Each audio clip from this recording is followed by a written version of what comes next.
same thing. Yeah. You know what I mean? You're all following the same thing, but you've got different stories about it and different ways of explaining it and some little different rules. But again, that's the political thing, right? When people have these different interpretations, that's based on that area and how they want to govern that area, right? And what their beliefs are in that sense.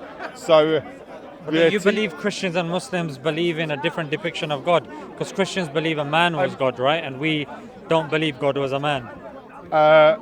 Okay. Yeah. I mean, it's a big difference, right? I don't know if Christians...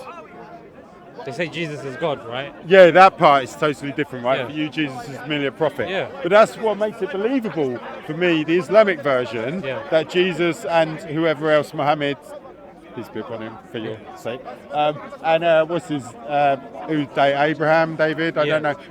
They're all playing the same role in each of your stories, but actually you're acknowledging all of them, right? Exactly. And they're not acknowledging the other ones. And so that makes you more believable for me. And you're the newest one, aren't you? You're the update, you know what I mean? My Jewish mate hates it when I say that. But you are actually, you know, and I've heard guys talk about it here. You are the newest one, so I think, in a sense, it follows logically that you would have improved it, you know what I mean? Largely, they're very similar, you know, because I understand again, because I lived among Muslim people and spoke to people, and I said to a woman, I can't remember what country she was from, Algeria or something like that, and she wore the, whatever they call it there, you know, a head covering. She would go out in public with a face veil, with a whole black veil, for her modesty. And I would say I don't agree with this type of teaching, you know, this prescription, you know, that women should have to do that. But most Indonesian women don't have to do that, even in a Sharia law area. I've been to Banda Aceh, you know what I mean? But here's the thing, if a person believes in God, and a person believes that this said book is from God, and they're able to prove and evidence it, then surely the laws, and whether we agree with it, whether we don't, that's secondary, right? Because God said it, and God knows us more. That was your original question, and I digressed a lot, didn't I? Yeah. So going back, the thing that people always say here, and I've heard Christians say it, and Jewish say it, and the Muslims say it the most, I think, this is the word of God unchanged from the day it was handed to, you know, and that's impossible to be true, bro. There's no way that hasn't been co-opted, like everything else has been co-opted by the government, the media, the ruling classes. Whoever wanted a bit more control has changed those words. It has not reached the masses without it being corrupted by whoever runs the show. And they don't care about faith in the way that real people do. If you would have said that about 50 odd years ago, what you would have said probably would have held a lot of weight. However, now, especially in the last, I would say, couple of decades, the oldest manuscript of the Qur'an was discovered. It's currently housed in the University of Birmingham. Where's that? A recent discovery, the oldest manuscript of the Qur'an. So it's the oldest manuscript in Birmingham. In University of Birmingham. Where's it discovered? It was discovered, I don't know exactly where it was discovered, because what they do is, because they're lacking with resources and they don't have enough people sorry, should we just move down there? There's a lot of people. So because they need a lot of manpower to go through these manuscripts, so what they do is they'll discover it and they'll just file them away. So one of those kind of folders that had the 4 folios was actually taken out by accident, and it was checked, and when it was checked, people were like, yo, this is the oldest manuscript we have of the Qur'an. So I'm sorry, I missed the bit. They're not really sure where it comes from because of the filing process and all that. It's the filing process. But they're saying this is the oldest one. So they carbon dated it, and it was done, the carbon dating was done by the University of Oxford. So they dated it to the time of the Prophet. Okay. And then the second thing that was done was, so we've proven using empirical evidence, science, that it is from that time, but does it, and is it the same as the Qur'an that we have today? And they said it has 100% word accuracy with the Qur'an that we have today.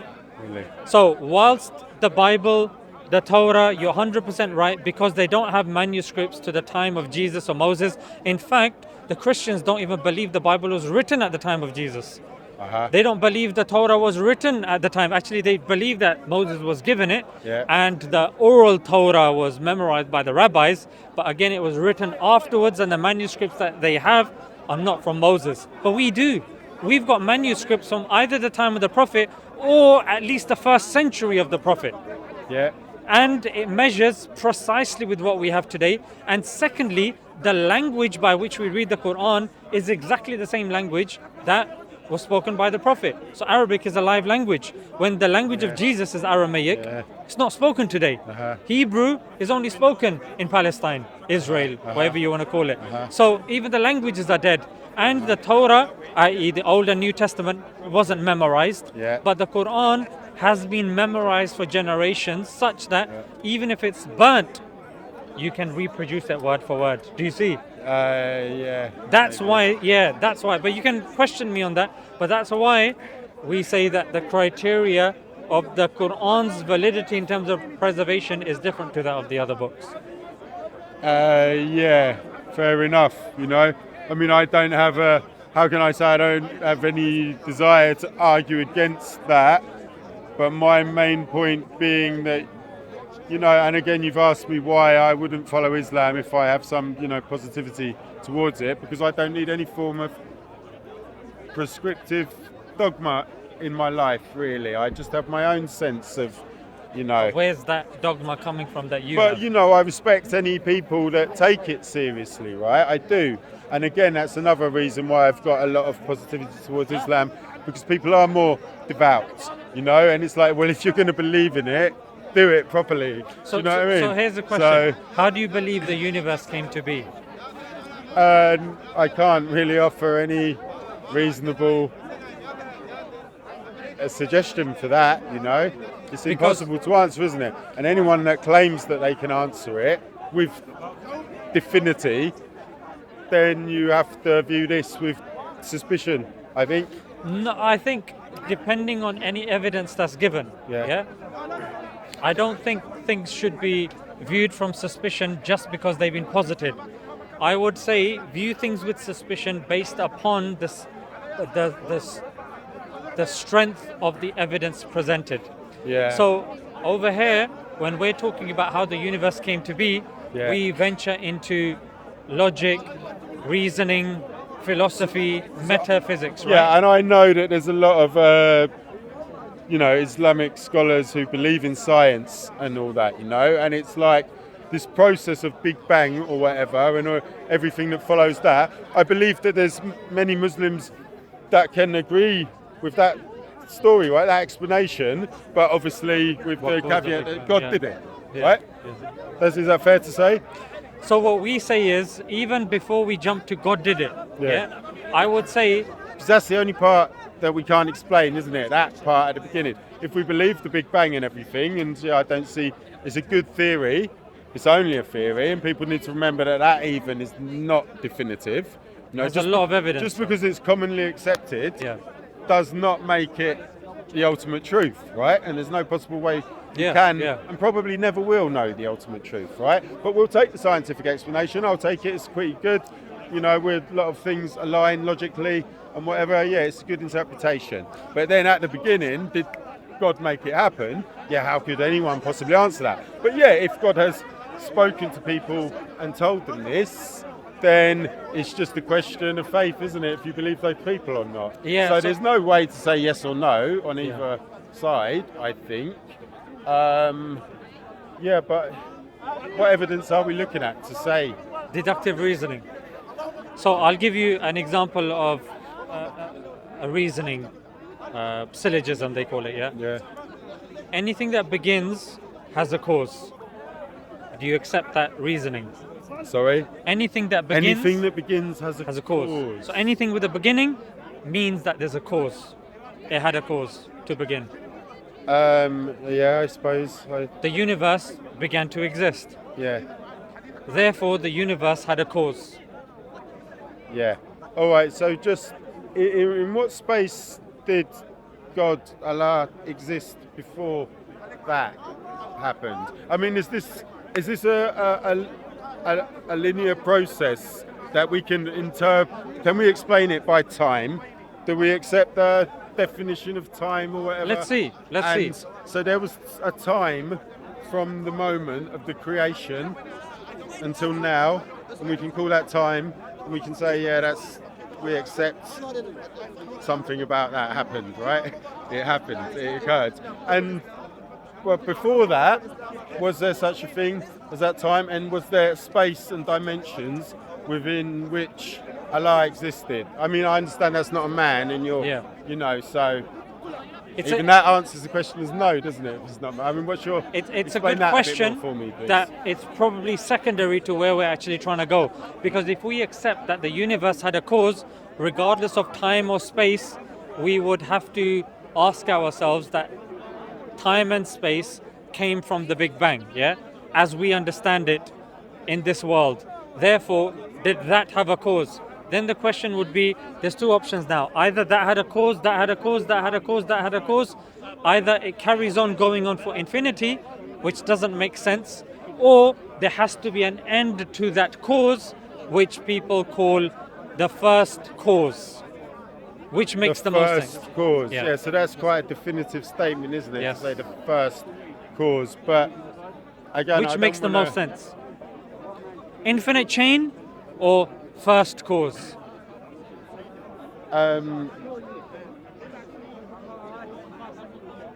Infinite chain, I think.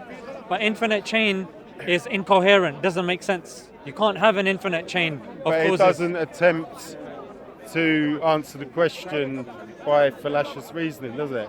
Because that is I do accept that logic of things have a cause, but to a certain extent, it's a fallacy. I'll tell you why it's a fallacy. Only a fallacy because we can't prove it to be true. No, we're assuming it's true, and we're saying it must be true.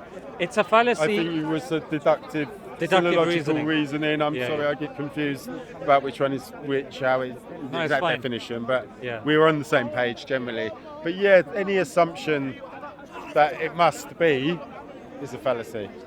Right. So if with limited evidence. Yeah, but the issue here is we only accept things that are fallacies as truth or as something that we use for the universe only when it comes to God, because an infinite regress is not used for anything else. In fact, it's rejected when it's posited as a solution to anything else, because when something is fallacious, it means it goes against logic, it goes against everything that we know to be true, to be coherent, and because the body of evidence goes with, we take that which is coherent over the incoherent, because the coherent is where the body of evidence is, and we don't want to put ourselves where there's no evidence or where the logic is faulty. The nature of fallacy is that it can appear to be logical, isn't it? It follows a logical pathway. That's why you can accept it, but it doesn't make it true. Fallacy by definition means it's using incoherent logic. It just doesn't work. Well, it's a definition. Then what fallacy would you be able to give me an example of in real life? Like, of a fallacy that we deem to be acceptable and true? Well, just, the classic fallacy is A is true, so B must be true, right? I saw A happen once and B followed that. Therefore, every time A happens, B must happen. Exactly. That's the classic fallacy, isn't it? And that's not a fallacy that you accept as your worldview, because you said at the beginning, because what you're referring to is induction, science that you base upon your observations, and you said at the beginning that you don't accept science because of that reason. So you've gone against that. Oh, I don't know if I did say that. Yeah, remember at the beginning you said Big Bang is the best evidence we have. Yeah. We've got science. Big Bang is a good explanation. Good explanation, but do we have anything that can, give us that best explanation? We don't. Things change, science changes. So for me, I can't. So what explains was the catalyst, and your answer is the kind of simple one that it's God, right? So even when you're saying that you don't accept that because you believe it to be fallacious reasoning, then we come back to this point that again there is no evidence that we are accepting something that is fallacious and we're living our life with it coherently. I don't know. I think we've gone far enough with that. So let me just complete the point then. What I'm saying is that logically, rationally, if you're looking at whether it's all these non-Muslim philosophers like Aristotle, Plato, Leibniz, all these guys, whether it's philosophers that have come or theologians that have come from the Muslim world, like Ibn Sina, Ibn al-Haytham, Al-Razi, Al-Ghazali, all these guys, all of them accept theologically, scientifically, metaphysically that you cannot have an infinite regress of causes or dependent things. There has to be an end to that chain, and that end to that chain has to be a singular, has to be independent, pre and post eternal, and nothing like it. And for us as Muslims, because whenever I speak to atheists, they're okay with that definition of a necessary existence. They don't have an issue with that, because for you to claim an infinite regress, it goes against everything we understand. I don't necessarily claim infinite regress. I'm not sure if of course, fully I know. I know. But what I would suggest is that, as far as we understand things, really understand, and we have theories, and everyone's got a different theory, and everyone's got different reasoning. But as far as we understand it, I don't think there is any beginning or end, actually. We can put a beginning and an end on something, and we can try and make it linear, because that helps us to understand it in any way at all. Understand this thing, existence, that we don't understand whatsoever, and we try to understand it and claim that we can understand it, so we give an explanation for it, and that largely comes out linear. That kind of helps us out a little bit to view the existence in that way. But the reality is, it's probably not that way. That's the only way we can look at it. So I don't think there is necessarily a beginning or an end, and it's because again we've only got this limited perception of time. It's like they say, time is a flat circle, right? And it's like it's happening in some sense simultaneously. There's only one moment. There's one moment constantly, but we're constantly within that one moment, aren't we? If you were to go back in time, could you kill your grandfather? We have to say the beginning and the end, because we have no other way to perceive. Okay, let's try to deal with this in terms of an example. Could you go back in time and kill your grandfather? Probably not. It seems unlikely to me. I mean, you can't expect me to answer that question, can you? No, What's because the point you're making? It's rhetorical, isn't it? No, it's not. Because if you Could I go back in time and kill my grandfather? Because if you believe, I doubt it. Because if you believe time is circular, then according to your worldview, you should be able to. But if you believe time to be linear, that means you simply can't. Yeah. So what I would say is that moment back in time. Let's not say that, because that didn't happen. But with my grandfather was born, in a sense, that moment I think is happening now as well, in that moment for him, for the way that he perceives the world, right? Not my grandfather. My grandparent witnessing the birth of my parent, right? For example, and in that moment for the grandparent, that is now, and in that moment, in this moment now for me, that is now, and so they're really, in a way, there is only ever now, and.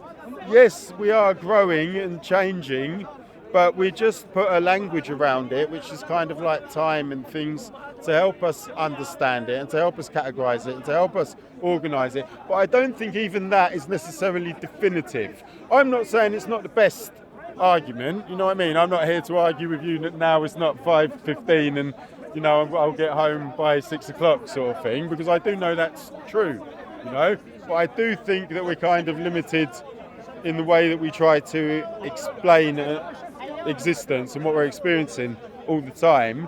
And I think there's far greater answer to it. And I think the point that we're debating is me saying that you can't possibly claim the definitive answer. In light of that evidence that I present, I know it barely constitutes evidence, but exactly. That's what I was going to say. I don't think you can claim the definitive answer. And that would be my only sort of issue with Islamic teaching or behaviour or something like that. That would be my own issue, that you would claim absolutely that you know it to be correct, and how you would get that Yeah, so evidence. so you what know? we would and say, I can accept your faith and say maybe you're right. You know what I mean? No. But What we I say, think there's a flaw in the teaching, the dawah, maybe, for you to make that claim. yeah. So what we say is that when we present our body of evidence, we take the inference to the best explanation, which is a compounding of evidences that when you take an inference, you place it on another inference and another inference and another inference to the best explanation, then you reach something closest to the truth, something that's the most coherent, something that makes the most sense. Something that makes the most sense. So when we're saying, for example, and we're giving evidences that, look, whatever we believe, whatever we say is coherent, can be evidenced through empiricism, can be evidenced through metaphysics, can be evidenced through philosophy, and other people are having to resort to contradictions. They're having to resort to blind faith. Not even, because there's a difference between blind faith and normal faith, reasoned faith. Do you know, are you aware of this? I would imagine that my mate, you know, God bless him, I love him, unfortunately he's Israeli, you know, and he will tell me almost exactly what you're telling me, exactly the same. And I said this to him the other day, that because I have spoken to Muslims in here before, and I say, I would go to Speaker's Corner and the guy would tell me the same thing as you. Do you know what I mean? Everybody has this egocentric position that they're trying to push, and it's like, I don't know, you'd be doing better without that element, wouldn't you? Okay, you know? so and my mate would do better without that element. Let me give you an example. That's affecting you both equally, and you're expressing it almost identically. Let me give you an example. When I talk about coherent, let me add moral things as well, yeah? Do you think it's ever okay to kill babies? No. Shouldn't be, should it?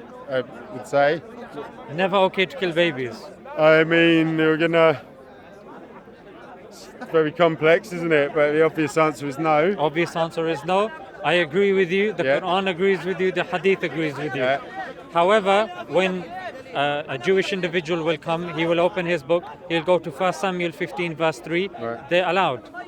It says, kill the Amalek, the men, the women, the children, the suckling babies, and then it starts going to ox, donkey, etc. Now, my point here is that if a person is making a case for the validity of a religion in terms of it being coherent, in terms of it being morally acceptable, my argument would not, on my view, I wouldn't be able to say that Islam and Judaism is the same in this regard. We're completely different. If we're talking about preservation of scripture and we're saying we have manuscripts that date to the time of the Prophet, we are not the same. If we're saying that when it comes to preservation in terms of oral preservation, in terms of language preservation, I would argue we are not the same as Judaism. When it comes to even other punishments, for example, if you were to rape a child, according to the Torah, you give 50 shekels to the father and you marry the child, and you're not allowed to divorce that child. According to Islam, that's completely unacceptable. I mean, again, you're saying exactly the same thing that he's going to say to me about you guys, right? We don't believe any of this. You know that the main criticism that Islam is getting in the world is like that, what? they want to take over and they want to kill everyone. Everyone says this thing, the penalty for apostasy is death, right? And this is one of the major... What's your view on that, if you could answer that for me simply? Yeah, I'll answer very simply. If a person is a Muslim and they leave Islam, they're not just put to death like that.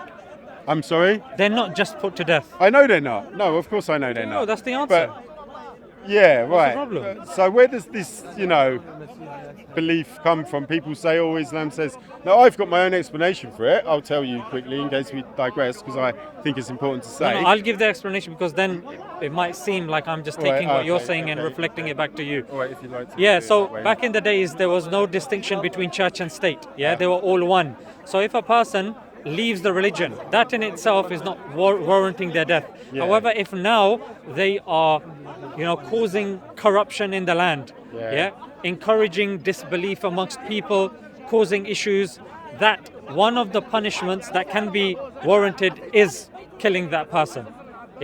However, if the country has treaties with other countries, then you can excommunicate that person. You can, there's other punishments as well. But a lot of people, what they like to do is they like to harp on that technicality, when the Prophet, peace be upon him, himself said that the hudud punishments, that these punishments pertaining death and violence, they are there as a deterrent. They're not there as the default thing. And we also have a court system that the issue goes to court, things get judged, and then that is also something that is also conceivable. But it's not the default as they're trying to make it out to be. And even if you look at the way it's been applied in, for example, the Ottoman Empire, somebody called Vava Nama, and this is documented, left Islam, they were excommunicated. I think the technical term is, I forgot the technical term, when you're kicked out of the country, sent to another country, and that's what happened to them. They weren't put to death, even at the time of the Prophet, peace be upon him, the Treaty of Hudaybiyah. I believe you, of course I do. But here's the thing, when people try to, take a specific thing and they apply it generally, which goes against the principles of fiqh. So you would have the rhetoric of the likes of Tommy Robinson and his mob and that saying, all Muslims believe non-Muslims should be put to death, wouldn't you? That's the way that they attack you in the press here, right? And you've got a lot of people that believe that that's but there's no evidence for that, though. No, but there's some kind of quote, isn't there, from a Qur'an or maybe a hadith or something. There will be some kind of quote about putting the unbeliever to death, right? Yeah. It'll be written in ancient Arabic, and people would have done it, interpreted it in their own ways, right? No. What happens there is they refuse to show you the verse before and the verse after. Because if you look at the verse before and the verse after, it tells you it's to do with combatants. So I just tell you, because again, I think it's important to say, on my perception of a line like that, whatever it is, I can't quote it, would be saying that, believe in God, the higher power, and the goodness that it brings everybody, following that brings positivity to everybody, right? Live this way, and if you choose not to live this way, you deserve to die. Now that isn't saying on a political level if you're Muslim or if you're not Muslim. That's saying if you're a good person or if you're not a good person.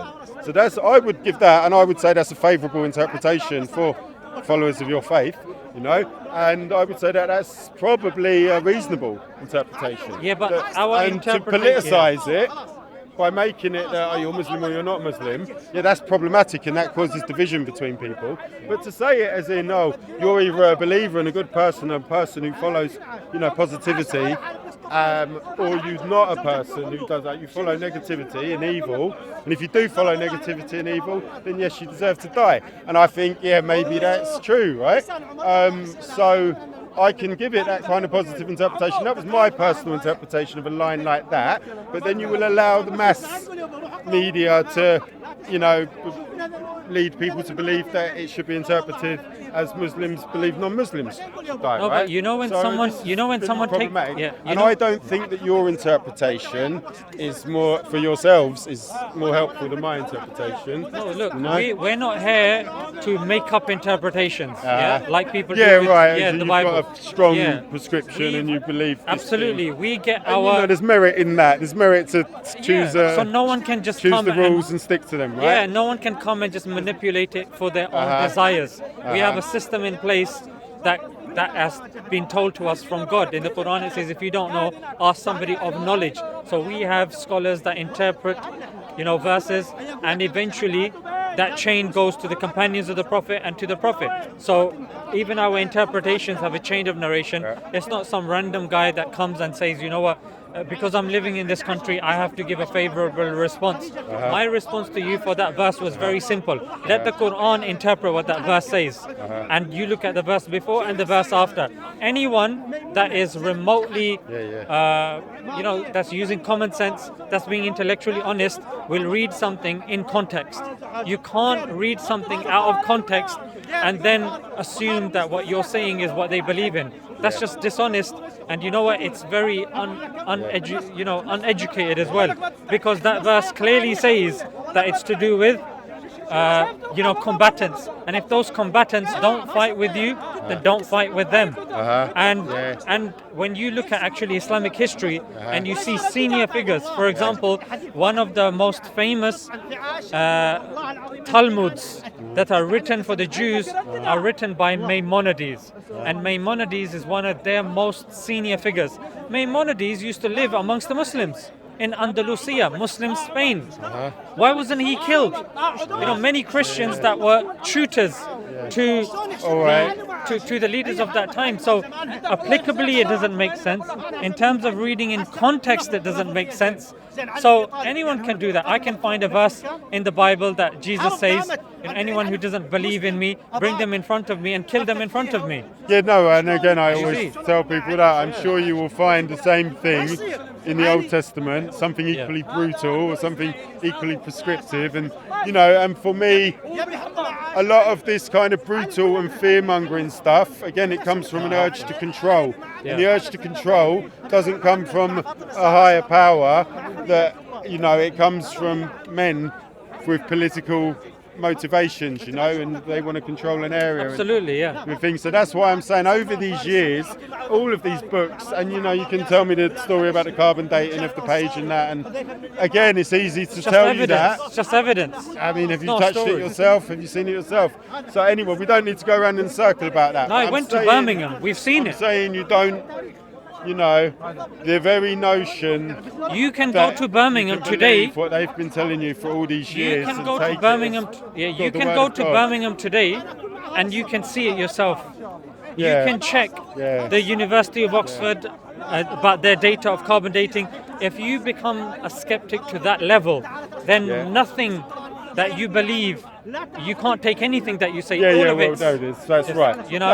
So you're depending on the element of faith, aren't you, to choose a belief and follow it. So that's not necessarily a bad thing, because that's much easier for people to live life. Actually, what I've demonstrated is that I can defend my faith using evidence, empirical evidence, logical evidence, philosophical evidence. And which is not something that people of other faiths can necessarily do as effectively. Right. Yeah, fair enough. For example, Jesus coming. They believe Jesus to be fully God and fully man. Yeah, right. Now, fully God and fully man, even for elementary, understanding individual would be able to tell you that's a contradiction. How can you be fully God and fully man? They both contradict each other, because the fully man aspect is limited in knowledge, and the fully God aspect is all knowledgeable. So it's contradictory. Yeah, indeed it is. You have the angels in the Qur'an, don't you? And they're coming to Earth and they're interacting with people, with angels, with prophets. And I don't know what my question is really, but what I'm trying to, because you're talking about this lack of logic with the story of the Trinity, right? To be all three things at the same time, which is impossible, right? But and I wanted to see what supernatural elements might be. You might comment on supernatural elements of your own stories. So that would be angels, I suppose, wouldn't it? Okay. So is that not illogical? Or? Right. I've understood your point. So what we're saying is that when you're presenting evidence for God, now God, the concept of God should be coherent, because that evidence is required. Or that step is going to determine you forever being in heaven or hell. So the concept of God has to be coherent. So when it comes to the concept of God, our concept of God is coherent. We believe He is one, independent, pre and post-eternal, and nothing like it. Chapter 112 of the Qur'an, which I haven't come across an atheist that accepts the three main rules of logic to say that that is incoherent. They may disagree with it based on other kind of argumentation, but it's not going to be based on coherence. However, when you're looking at the concept of God in Christianity, because we have to do a like for like comparison, the concept of God in Christianity is inherently incoherent. So, Yeah. so like for like comparison. When you're doing angels, it's not like for like because all three, Judaism, Christianity, and Islam, accept angels. All of them accept the devil. All of them accept God. But we're talking about the concept of God. I'm not really putting one against the other in terms of those three monotheistic religions, but I'm saying that how can any of you, and again, as I've said to you, probably in my experience, maybe this proselytizing is happening a bit more from Islam, and again, that's not necessarily a bad thing, because if you believe in something, go to town, you know what I mean, believe it fully, and promote that by all means if you believe that. But I would just like you to kind of question yourself as to how true it can be, and you're giving these kind of what I might call a little bit fallacious arguments about the logical coherence, because you make sense that there's a lack of logical coherence in the Christian story or whatever, but how is there logical coherence in your story? And I like the way you're saying that God is not a man, right? Yeah. And, again, if they're saying God's a man, that lacks logical coherence. But you're saying God is not a man, and that's cool. I can agree with that.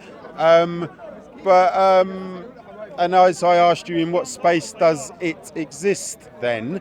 And the way you're telling the story, there's certainly the will of a man, isn't there? There's the conscious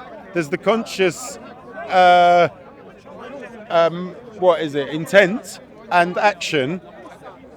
You're claiming conscious intent and action to make all this happen. You're claiming that.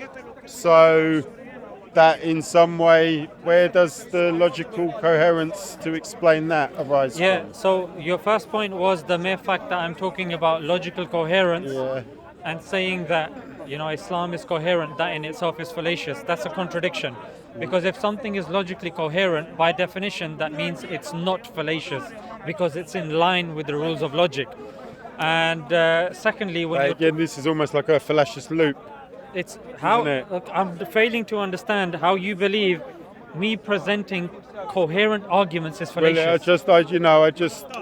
How does that make any sense? They're coherent arguments, but that's the nature of fallacy, that it isn't necessarily accurate, Okay, so the three rules of logic. Sounds right, because A follows A, B, C, D, but maybe it wasn't like that, No, because I think you're confusing something between true and sound. My arguments are both true and sound. Yeah, let me give you an example. So when I'm talking about logic, they're sound, but are they true? And I don't expect you to be able to justify it. If something is sound, I don't it has to demand be that true. from you. Yeah. But if something is sound, you claim it. If something is sound, it has to be true. You can't have something sound if it's not true. Okay, yeah. And when you're talking about coherence, for something to be coherent, it can't be contradictory. And them claiming that there is such thing as a man God is a clear, blazing contradictory. And you can't just say, oh, you believe in angels, that's incoherent as well. But the mere fact that you're presenting something as coherent... The angel appears as a man on earth. Yeah. Is that right? Yeah, appears. It doesn't mean it becomes a man. That it is a man. They have mass and interact with the world in the way that a man does. Interacts with the prophet, yes. And where did they come from? There's no physical space. What's your position on a physical space that would be known as heaven? Yeah, it's beyond where we can reach. I mean, are they physical spaces? Yes, it's a physical space. Outside this? Yes, outside, yeah. Outside the globe's floating? Absolutely. According to science? Absolutely. According to science, according to everybody. Floating. We don't know what's out there. Beyond that? We don't know. Yeah. So it's conceivable within this framework that it does exist. I mean, anything's conceivable and anything's possible. No, there's a difference between the claim that you would know for sure, I think is, the main problem here. So here's where my argument is that if we prove that there is a God, we prove that there is a revelation that came from him, that is indeed from him, that there was a prophet and the prophet spoke the truth. Then by extension, whatever has been said by the prophet that's come from the scriptures, therefore is true. Are you going to tell me that's incoherent or? No, again, I'm not really saying it's incoherent. That's a coherent argument. If there is a God, we prove it. If there is revelation, the Qur'an, and we prove it to be true, the Prophet Muhammad came, we prove him to be a true prophet. Therefore, angels, heaven, hell are all a consequence of their teachings. Therefore, all of that should, by extension, be true as well. Agree or disagree? I mean, an extension, again, is a pathway to fallacy, isn't it? No, it's a deductive reasoning. But I'm not saying it's not true. Do you know what I mean? I think you understand that. Yeah, of course. If in deductive reasoning, the premises are true, the claims are true, therefore it follows that the conclusion is also true. Yeah, it follows. Otherwise a person has to tell me which premise is not true for the conclusion not to follow. Yeah, perhaps. All right. Do you see? We've run this course, I think. It was a good one. No. I will look after you around. Thank you. Know? What's your name? Thank you. Dean, nice to meet you. Your name? Zishan. Zishan. All right, Take it easy, brother. You might be a real one. Thank you. He said you might be a real one, so I'm counting that, alhamdulillah, as a win, alhamdulillah.